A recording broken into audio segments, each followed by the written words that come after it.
Hello, friends. Welcome to another episode of the Up Tre podcast. Well, myself, Tre, and the esteemed, the accomplice, Samson Folk come here each week to talk Raptors basketball. Where I, myself, his friend, pulls up Wow. on this lovely podcast. How are you doing today? So I think you meant to say accomplish, but it was Freudian. You said accomplice. Like we're that is like we that's commit that's accurate as well. an accomplice. How's your week been so far? Before we get into all the grading Raptors players and what we do to get Cooper Flagg on the team and all this nonsense, how's your week been? It's been good. I think like with the NBA season slowing down, you realize like how much of it like consumes your life and like you just have time for other stuff. I went for like a walk, which was nice. I think like now that I've hit 30, I got to get to the age where I have like scheduled walks and just walk around, look at the scenery, maybe get some chocolates, maybe a Whoa. a long garment and just see the scenery. Jeez. How'd the ankle hold up? Good? Good. I've been running around. I guess I never told you guys. Last week was the first time I sprinted, which was good. Nothing really bad. So it looks like before summer I'll be like good to go. Maybe play some hoops. When is our next race? That's immediately sprung to mind. When are you Wow. willing? Iron sharpens iron. When is the next foot race? I'm hoping it's like a Forrest Gump moment where I just like all of a sudden realize I had so much more power. I'm saying I'm saying June. June I'll be ready to go. This will give me my Rocky Yeah, determination in order to run. that's pretty fast, June. Because Yeah. you like, and not to gas myself too much, but you'll have to be pretty fast to beat me. It's not beyond you to become faster than me. That's a Yeah. possibility, but it's not one of your lower percentile outcomes. You got to bring the ruckus, I'm, dude. I'm I'm ready to go. Yeah. I'm ready to go too and grade some players. We're gonna stick with the big names here.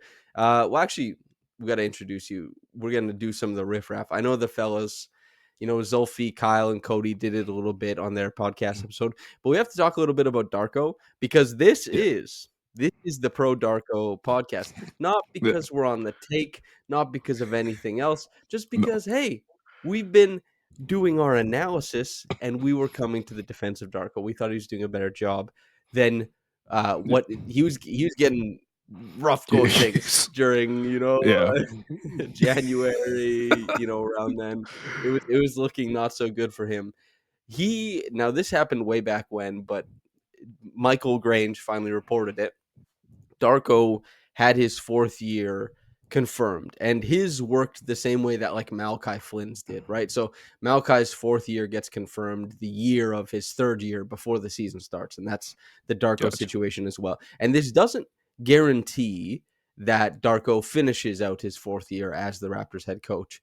However, it guarantees that he will be paid and that the current intention is to have him here. And what's better than being paid guaranteed? How do you feel about Darko getting, even though it's way back then it happened, now that it's released to the light? How do you feel knowing that whether or not he's there in year four, at least he's getting a little bit of money? I I think it's honestly I think it's deserved. When you look at like this rebuild or even like the last 2 years, with all the things that have happened, like a whole era of Raptors basketball got washed away. Literally, it's been what 13, 14 months since then. They haven't been in a position to win games. And for the entirety of the season, except for this brief moment, a very dark 10 games though. But they've been super competitive. They've gotten plus outcomes from I would say majority of the young guys they've had since they've drafted Darko, which is a positive sign. They came One of the big sticking points with him was player development, and we've seen that from guys like Jacoby, who's shooting the piss out of the ball. What I add, we've seen that from Shed. We've seen great flashes from Moba as well. Battle looks like he's going to be an NBA player, so I think you would be happy with a lot of the things that happened this year and the way that they play basketball. I think fits with where the NBA is going. They move the ball a ton. They've shifted away from heavy pick and roll, heavy isolation play, and they're manufacturing good shots when they have literally no one on the team that can dribble the ball Mhm. and score and break people down. So he's put in a situation where the personnel isn't the best for great offense. But the Raptors are top 10 in the NBA in creating quality shots, which is a good sign for the system and the approach and how well guys have bought into the system. And the sticking point of that 10 games or like that dark period was like, when is the defense going to matter? The Raptors have been one of the best defenses in the NBA. Mind you, not a great schedule, but since January on, they've been one of the best defenses in the league. So you're seeing all the pieces kind of come together from what you're looking for. And now next season, he has talent. Like next year, will likely decide whether they continue with him long term. But you at least are more comfortable in knowing that the philosophy, I guess, like ideology of his approach of basketball is producing productive play. And I'm happy with that. Yeah. They're 16th in defensive rating now after occupying the bottom 5 teams for however long.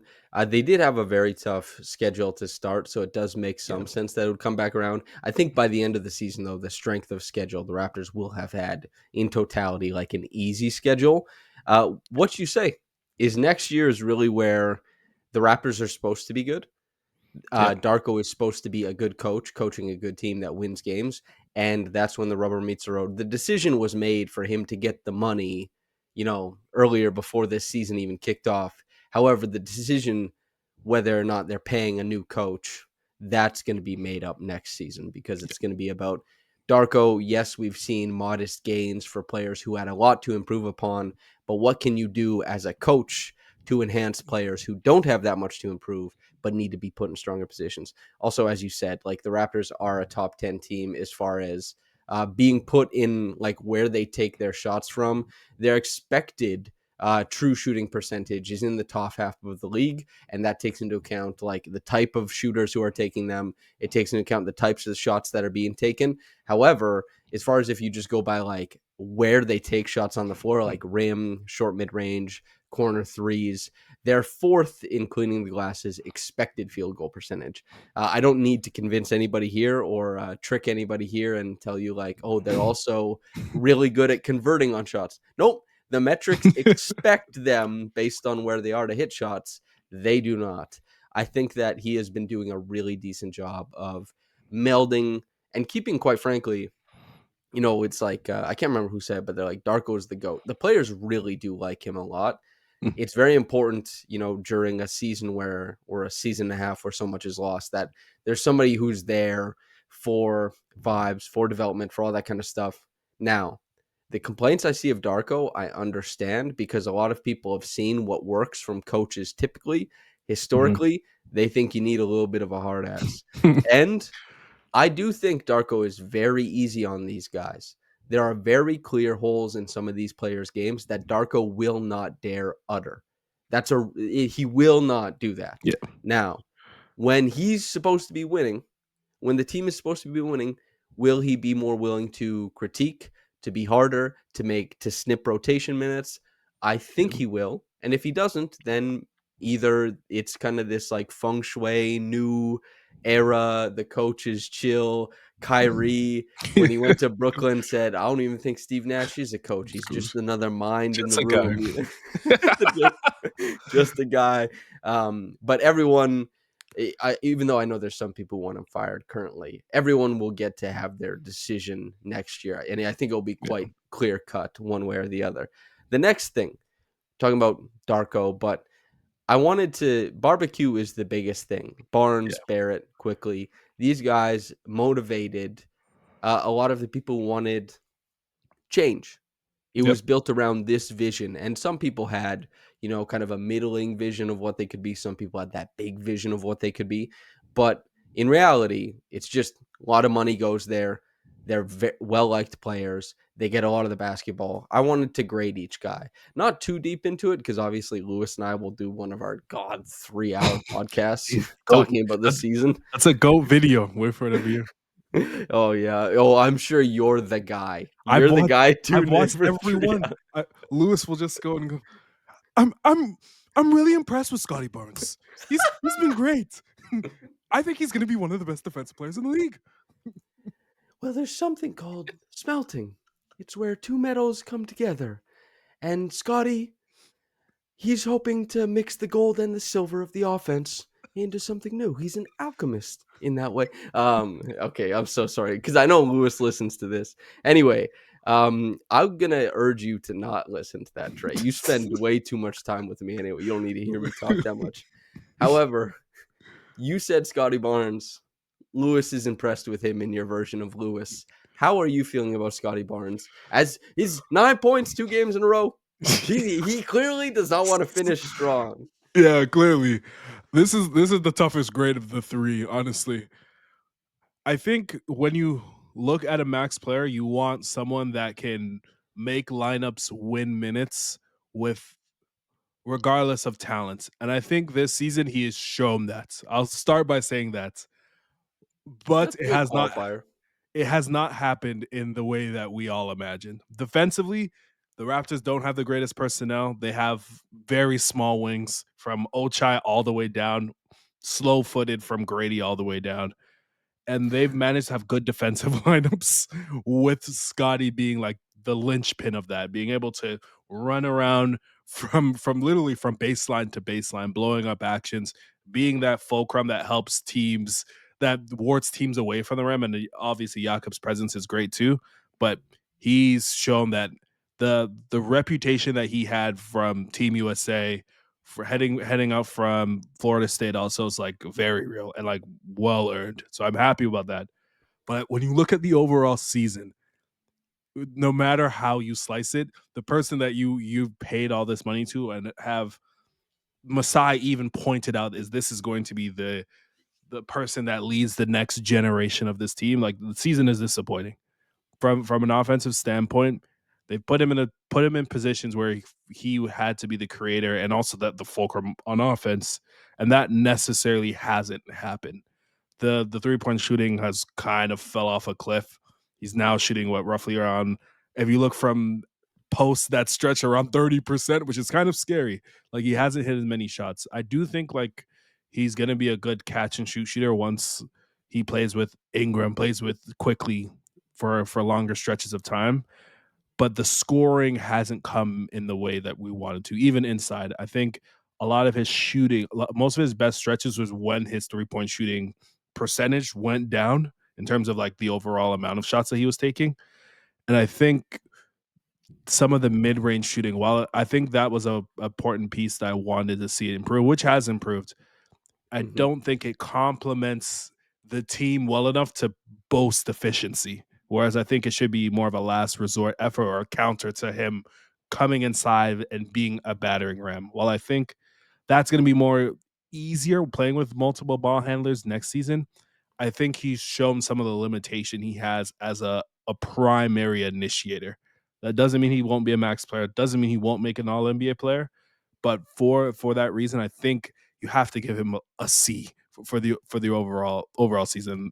He's one of the higher efficiency guys in the league and hasn't been able to clip 20 points a game, which is rough based on how the season has gone. I'm glad that they mentioned that he has been injured and maybe that goes and says some of the touch inside around the rim because that was usually his saving grace for efficiency, and we haven't seen that for probably like 20 plus games.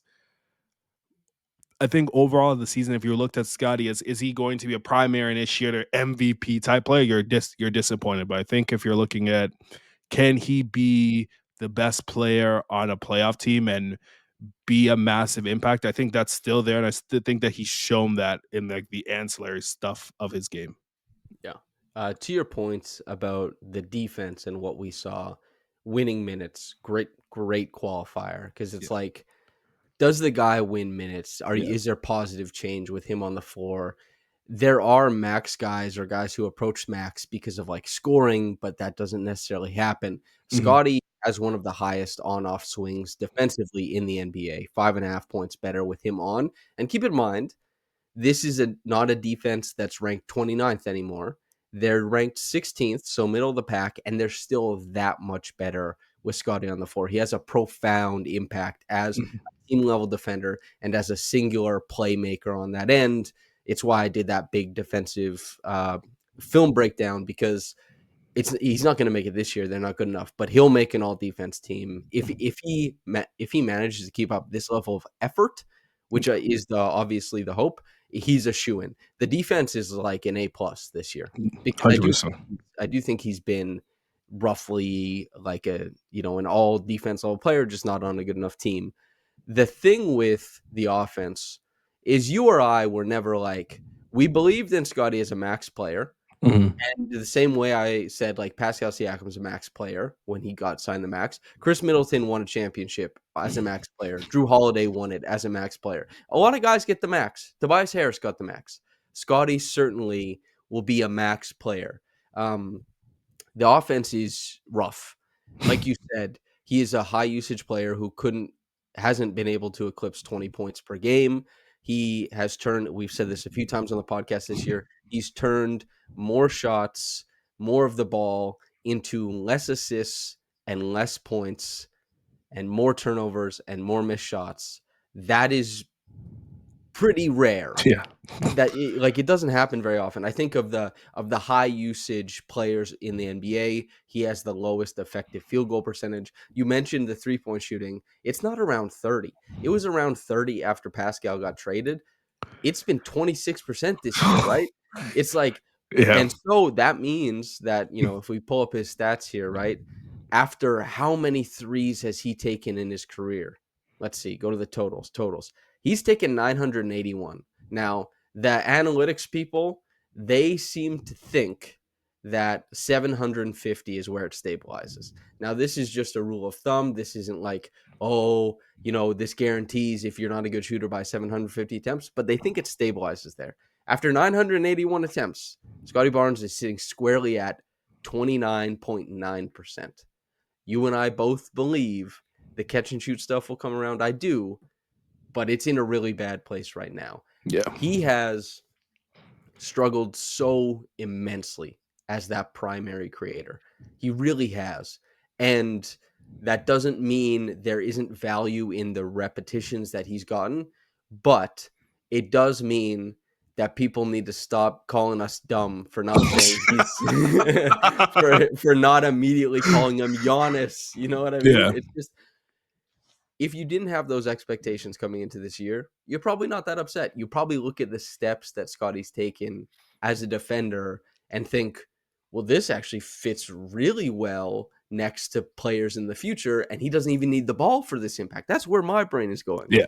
That's how I think about it. This is a more meaningful step than him if it was like 22 points per game, 7 assists, 55% true shooting, and the defense is just stays.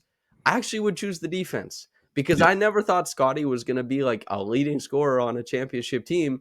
But if you're all defense and you can finish well when you're helped by other guys, it's easy to see things going well. Yeah. You can see it. I think the beauty of why like this, I just view it as an experiment is okay. Is we've already seen him a season prior in the role I think he's going to be in next year, playing next to a guy that create off the bounce, score and assist from that point, and he was super efficient and he walked to 20 points a game very efficiently. And if you add that with the defense, that's an all NBA player through and through. Yep. So I'm not very concerned with how the season has gone. Yeah. Concern is different than the grade. Yeah. Concern, because he's not had a good season. No, it's not good. However, the markers are there. Also, the mid-range improvement is important. However, that can't be the whole cow. Brandon Ingram, they just traded for him. Even he's one of the best mid-range players in the league. Scottie's not sniffing him. And as soon as Brandon comes over to a new team, they hardly had to trade anything for him. Everyone's like, that thing you do, less of that, more of this other thing. So you can't want Scottie to do all that. All this rambling on to say, I'll give Scottie a C+. Okay. However, my columns about Scottie this year have always been trying to temper the what the hell is going on as like he's in a role that he's ill-suited for. This means he's worse at this role. This does not mean he's a worse player. Unless you were of the mind that Scottie is like the god king of basketball, maybe you have to come back down to earth. But yeah, you don't have to be a god king to make all NBA. You don't have to be a god king to make max money. Let's talk. And he also saved a school the other day. That's a good thing. That is cool. B-. Saved a school. Save the school, B minus. RJ Barrett. How do you feel about him? I think he's had a fantastic season. I think of any Raptor, he's had the best season out of anyone in the roster. Just based on expectation and what you were expecting. Because heading into, he had really 20-25 games, give or take, on the Raptors of really good play. And you Mm-hmm. were unsure if you were going to, if he was going to revert back to some of like the Knicks efficiency that we saw, or just the style of play, and or repeat what he's done last year. And we saw a lot of the same things that he did as soon as he became a Raptor. He has bought into the system. He's an amazing cutter.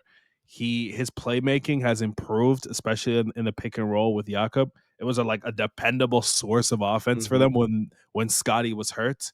Well, I don't think the finishing and like the short rim like floater like hit like the gaudy clips that it was Yep. as last season, which really juiced his efficiency. He's become, I would say, like around like an all-star level player on offense. He's a guy that you can expect night in, night out to score between 21 to 23 points a game, like fairly easily. And he scores within like the ethos of the offense. He doesn't Yep. need a consistent focus in order to get his, which is a really good sign for the future because they're gonna have a lot of mouths to feed next year. The defense has always never been his like calling card. It hasn't been Mm-hmm. even decent. But over the last like stretch of games when the Raptors have been good, he's been better, and his effort, especially off the ball, has improved.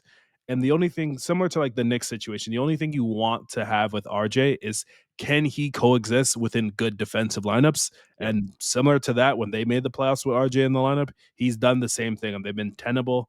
They're one of the more like beefier teams on the wing when it's both him and Scottie. So I think in terms of expectation, when his contract, I think, has turned into a situation where like it was toxic. Never from us though, but to like I think they're getting surplus value from that contract that he got. Yeah. The offensive stuff. Do you remember what you predicted his stat line to be at the start of the year? No idea. Okay. 21, 4 assists, 5 rebounds. Under steal/block, you had better defense, which is true. Yeah. And you had him at 36% from three. RJ Mm, is currently shooting 36% from three, like almost right on the dot. well, He is averaging 21, 6, and 5.5. So all you right. you and I both drastically undershot his assists. Yeah. We got less quickly. We got less. Well, Scotty's going to end up playing what, like 70 games, so that's pretty healthy season. Yeah. We got less quickly than we might have thought. That definitely bumps the assists. But Barrett, I had 22. I did decimals because I'm a jackass. You didn't. I had 22, 3.7, 5.4. I thought the assists were going to come down. I thought he was going to get 6 free throw attempts a game. He came close to that. We both had elements of things being correct there. We both were, I think, optimistic about his scoring, his efficiency more than he actually was. Yeah. The finishing, as you mentioned, it didn't stick where we might have liked it. He was tasked with a lot of tough shots. Mhm. However, we both underrated the usage to some degree and especially the playmaking. He blew Yeah. both of our predictions out of the water there. And that is Mm. where I'd like to stick because you do need guys who are going to take up usage and give you decent return if you want to be a good team, because you can't just hand it over to guys and everything is trial by fire. There has to be someone who stabilizes these things, and then young guys like Jacoby try around that. Young guys like Grady try around that. Barrett, in a season that the Raptors, it's catastrophic sometimes and then better other times, and it's a lost season in some sense. Mhm. Barrett was a steadying hand in a way that for fans and people who actually care about watching the games instead of like revisiting it, having not watched, but just being like, this guy, I can tell by the stats, this is not ideal. I get it. But if you're actually watching these games, RJ Barrett did a lot for this basketball team's watchability. He did a lot for their watchability. And I do give him extra marks for that. Um, RJ, he fell off towards the end of the year. It's been like a couple months where it's not been, but he started out super great. And we obviously are very excited talking about it. I'll give, and the defense, he did stick in lineups that 1 minutes. He wasn't the motivator, but he stuck in them. Yeah. I'll give a B plus Okay. because expectations weren't super high Mhm. and he didn't blow me out of the water or anything like that. But I think he did an all right job. B or B plus. I'm comfortable. Did you give a grade? Do you have one? I'm giving him an A. He's proven that like he's like a bona fide like strong offensive player, and that wasn't the case like heading into the trade. He was seen as like an afterthought, and he's come to a point where he's he's become a reliable 3-point shooter, and like his cutting off of like everything that Scottie does, even Jakob does, is like a high sort rephrase. Is like a useful source of like the Raptors offense. He's one of the best at it. And I think that the efficiency will go up as he's tasked less to be a creator overall. If you account for, like, last season was technically RJ's best season in terms of true shooting percentage. It came on lower usage and it came during this. He was hyper efficient, right, as a Yeah. Raptor last season. But if you're just tracking it by year, RJ just had his best year efficiency wise, which doesn't speak super highly of the past efficiency, but he topped in highs in true shooting percentage.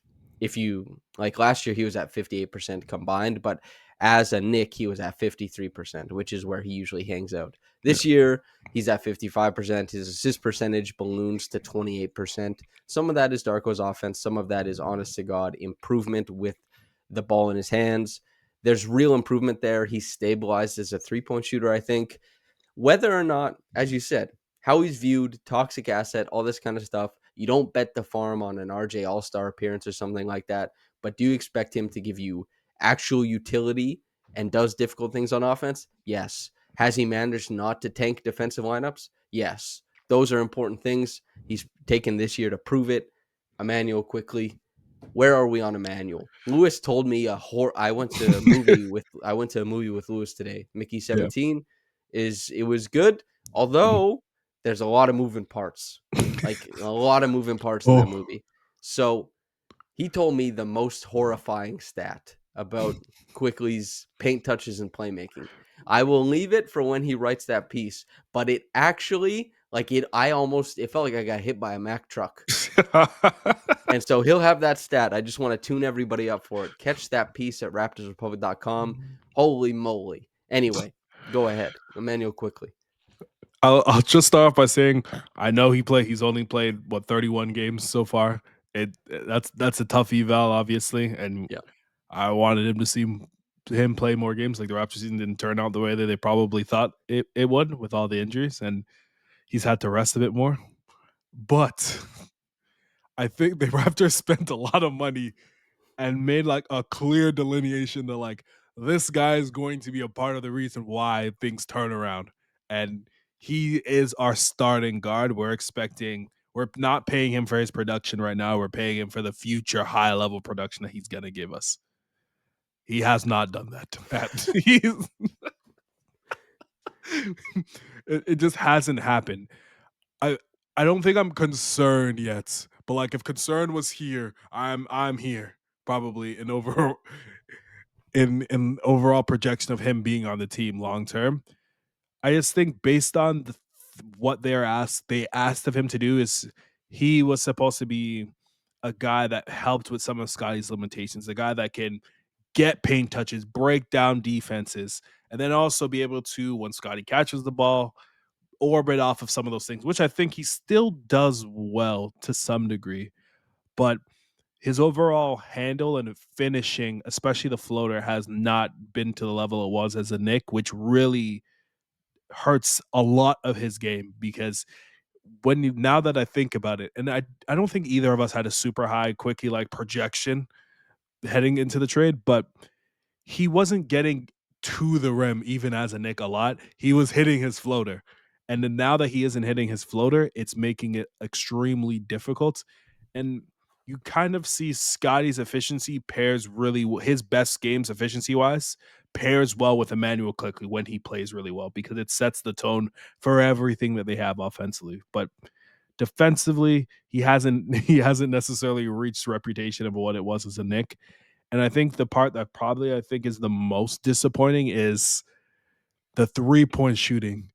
He is truly like one of the best shooters in the league, and I know that there's some release issues and why he doesn't shoot as much, especially coming off the catch or coming off the move. But the Raptors needed him to shoot hell of a lot more threes. They're in a very similar situation like Fred VanVleet was during his all-star season, where the Raptors so devoid of creation, where he had to shoot sometimes 11 or 12 threes a game. And when he was hitting threes, defense has stepped up. It made things a lot easier, and it helped with his assist numbers. But I think both as a playmaker and as a shooting, he kind of left you wanting more. So I'm adjusting the grade because he's only played 30 games. So I'm gonna say C. Yeah, it's been a disappointing year for him objectively because because the expectations were set.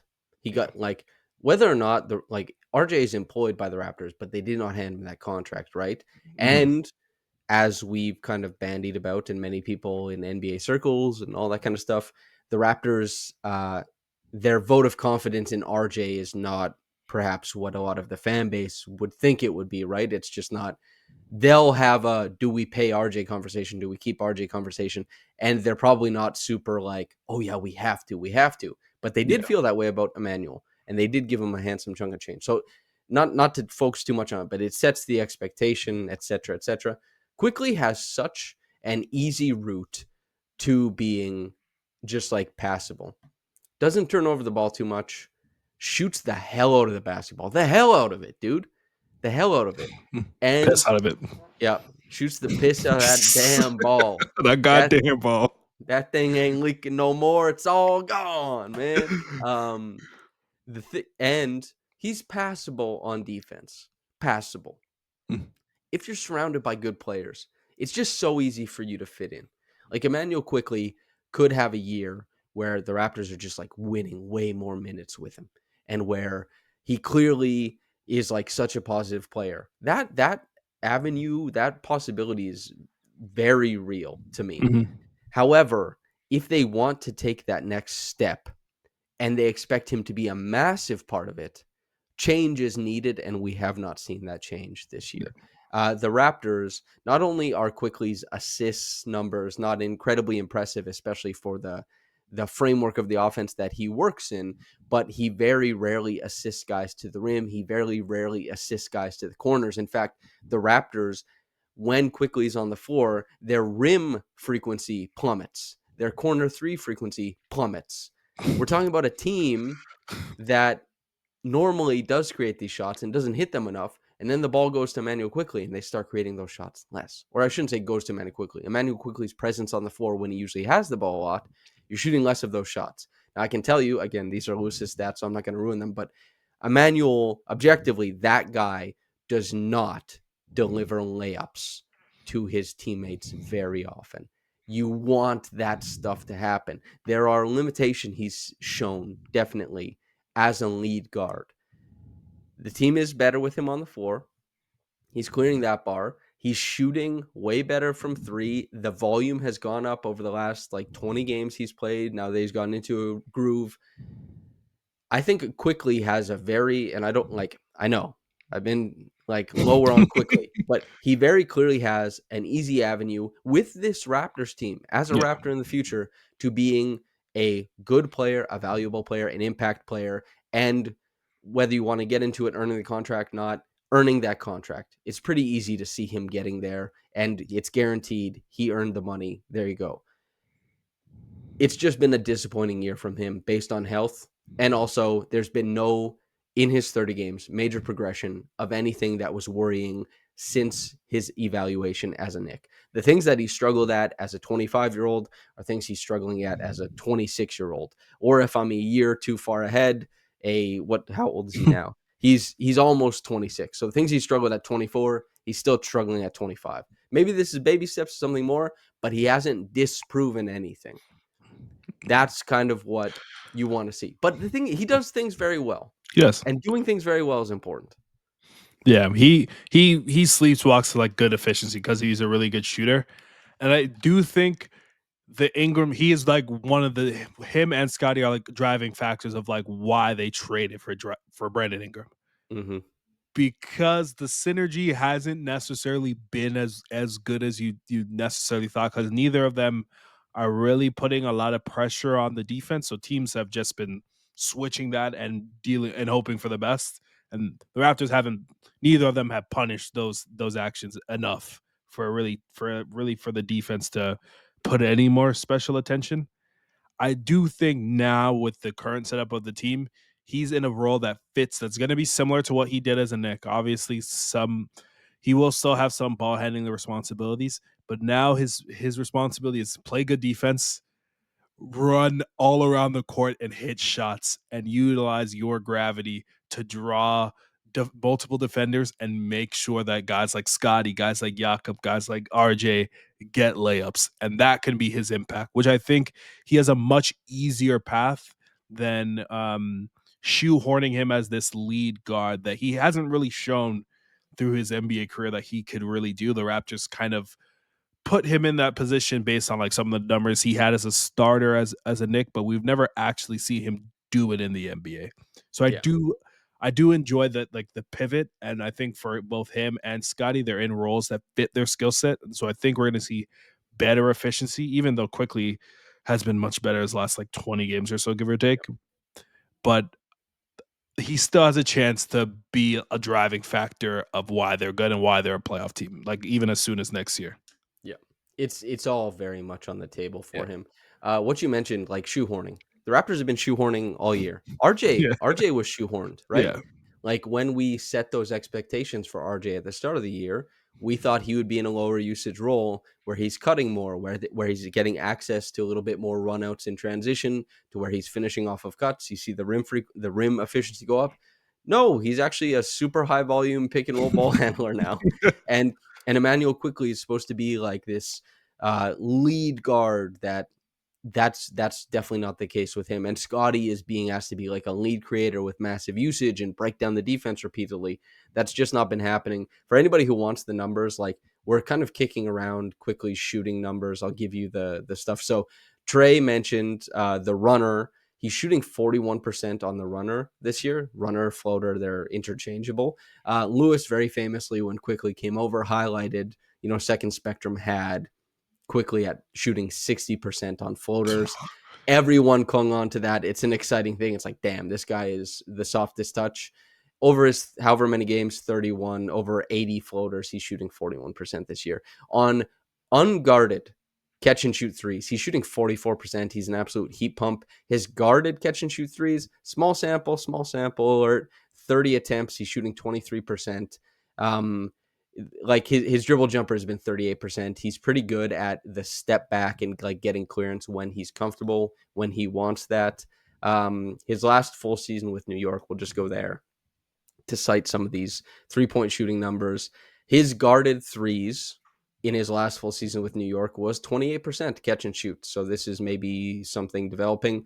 His unguarded was 42.5%. He does have a low release. It is a bit of a push shot that finishes in front of his forehead. He might always have a little bit of limitations.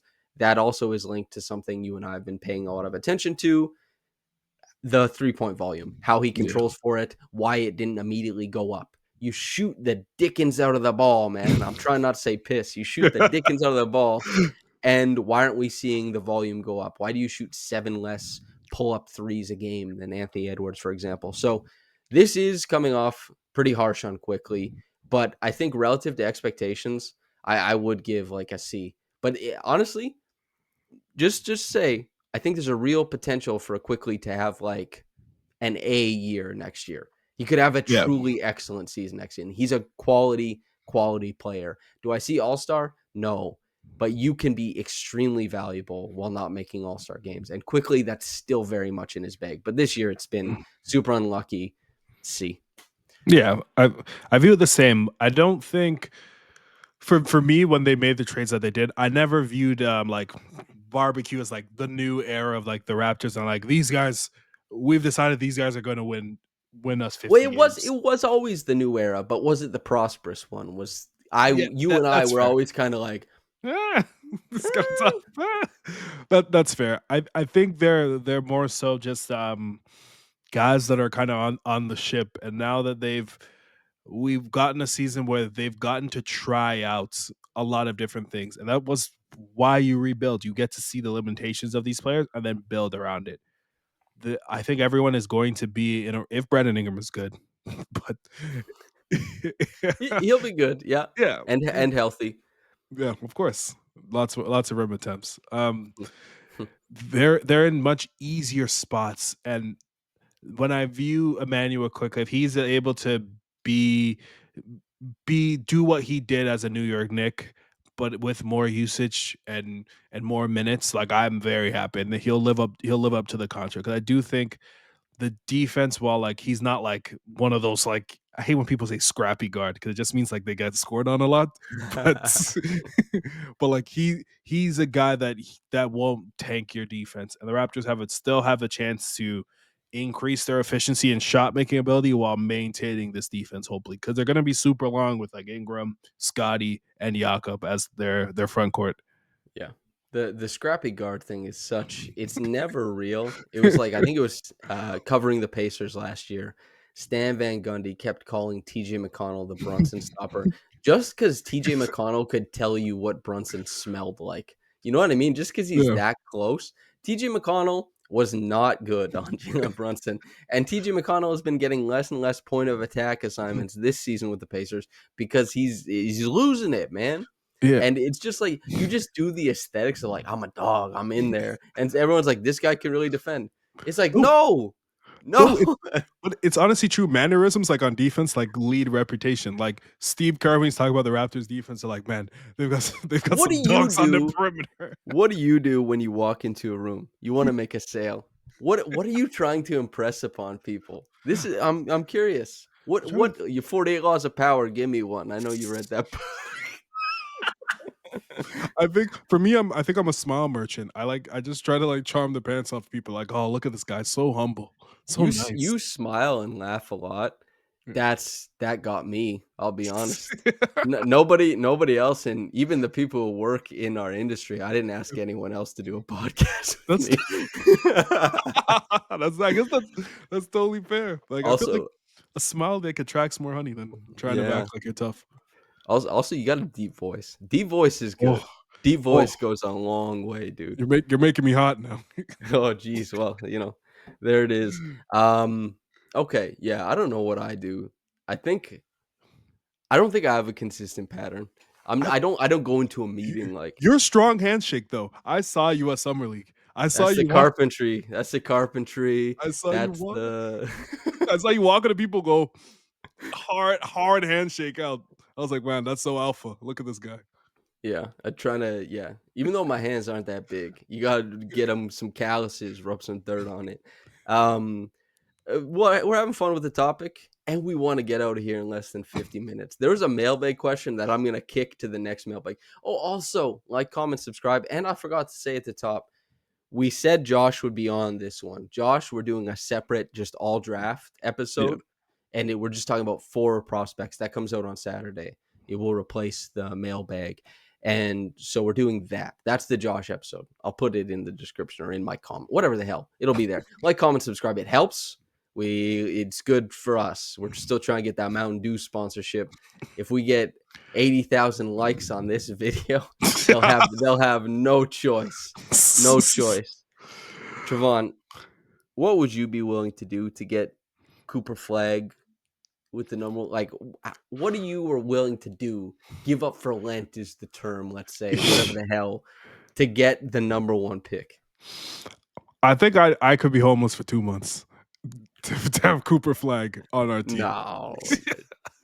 I do like that this is a bit honest though, because Cooper Flagg on the team improves the fiscal prospects of everybody in the industry. Like Yeah. the difference between Cooper Flagg selection and like Kneppel Yeah. is millions of dollars I f- and ah. millions of clicks, like thousands of hours in watch time, all this kind of stuff would amass. It would change things. I'd be willing to take.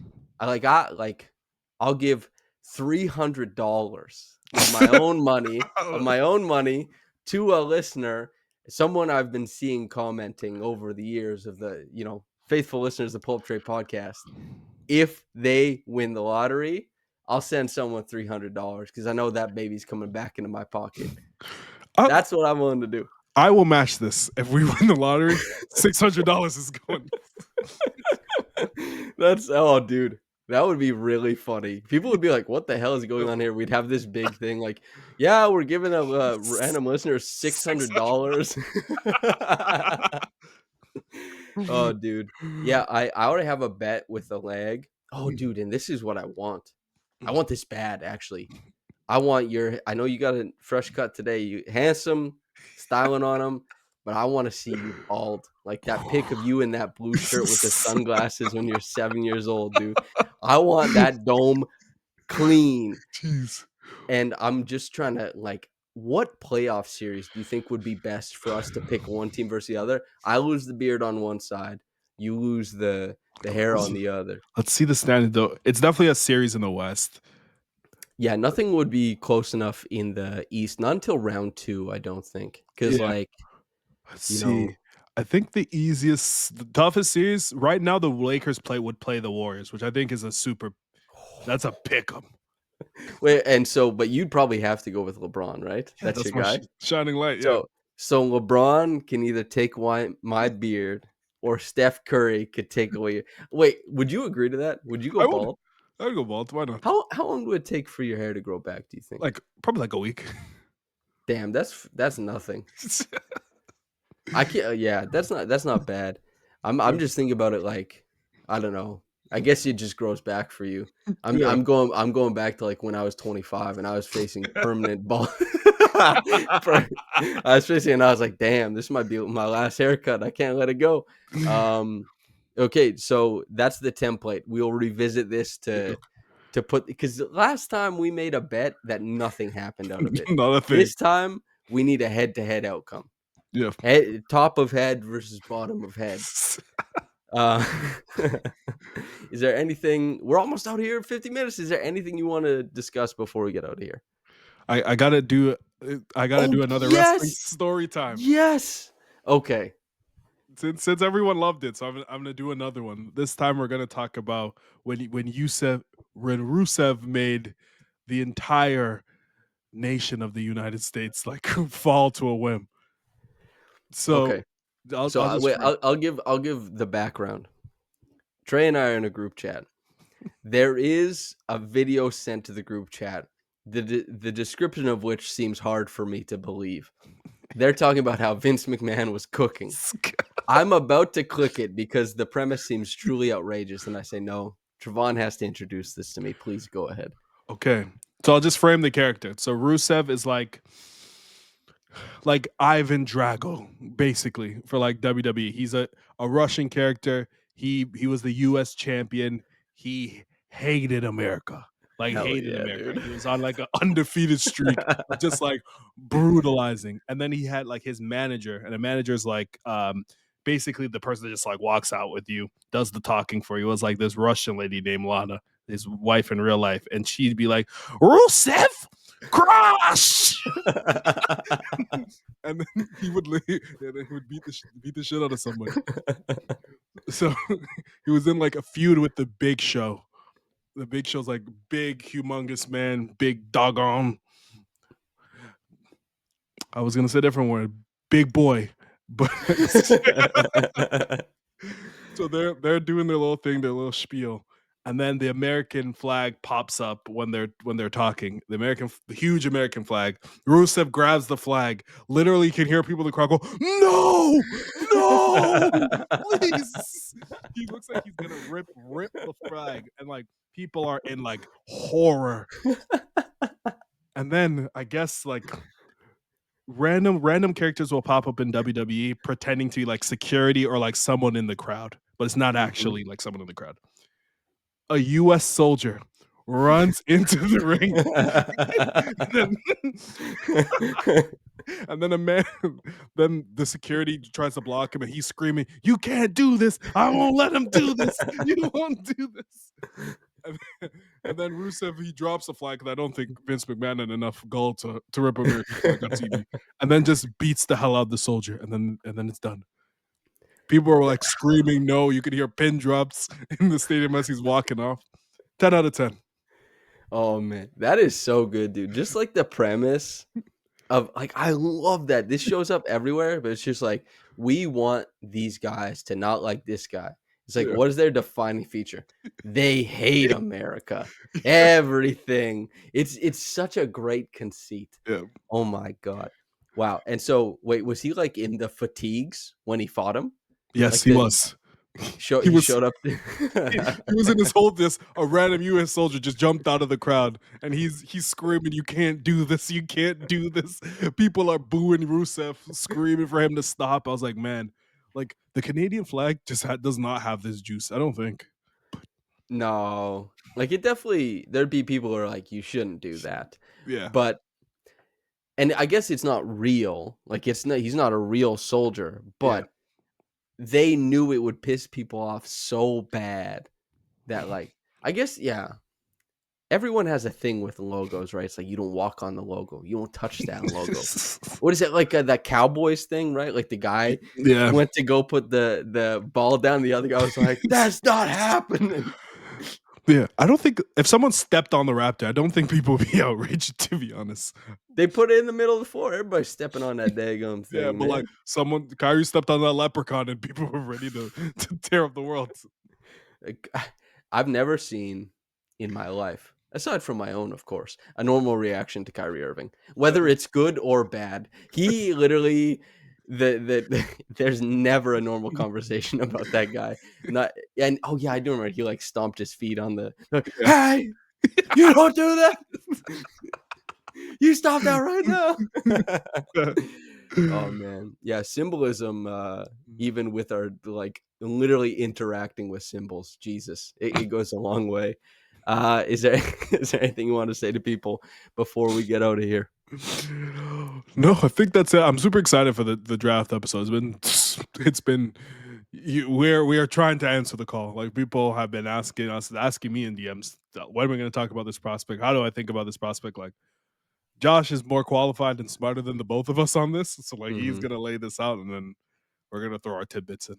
Yeah, well, also like Josh, a lot of the great things is it's not only like he's like, oh, I watched this guy. I watched him like 3 years ago in high school. I've been tracking this guy for years. Is a nice little tidbit for him. But yeah, I think by the end of it, dude, we might be like 40 prospects deep on how many guys we covered, right? Like before, I think we did like maybe like we did 12 guys, right? We Yeah, did 12 prospects. Now times 4. Oh man, it really is a draft podcast. yeah. Yeah. Thanks to everybody for listening in. We'll see you again on Saturday. Mhm. Make sure to like, comment, subscribe. It helps the podcast. Thank you for tuning in with us. It's this is one of Canada's favorite basketball podcasts. We're trying to be number 1. Matt, Bonner, Blake, Murphy, chumps, the both of them. I can't say anything about I can't do the bit with Will and them because like we're part of Yeah, fair so enough. those guys are great. Matt Matt and Blake, beef. Sean from Locked On Raptors, beef. Anyone else? The Athletic Daily Show, beef, dude. We wait. Do you think we could beat the Raptor show in 2-on-2? No. We have the No. ball. We have the ball first. We have the ball. I don't think so, dude. Matt is pretty tall, and he's an NBA. First pass. Oh, I don't think so, dude. We don't have it. Yeah, fair No, enough. I think as far as podcast duos go, we're Yeah. pretty strong. Yeah. There's no shot, no way in hell are we like. Just you think about how it feels when you're backing me down in the post. You probably feel like I'm in control of the world. This guy couldn't do anything. That's how Matt would feel with you. Yeah, that's You a know, fact. NBA players are not to be trifled with on the basketball court. Now you can trifle elsewise. Maybe you get a big payment up front. Depends if his last name is Edwards. You try full round. Anyway, thank you everyone for tuning in. Whether you got into this in the morning or at night, have a blessed day. From myself and Trevon, goodbye.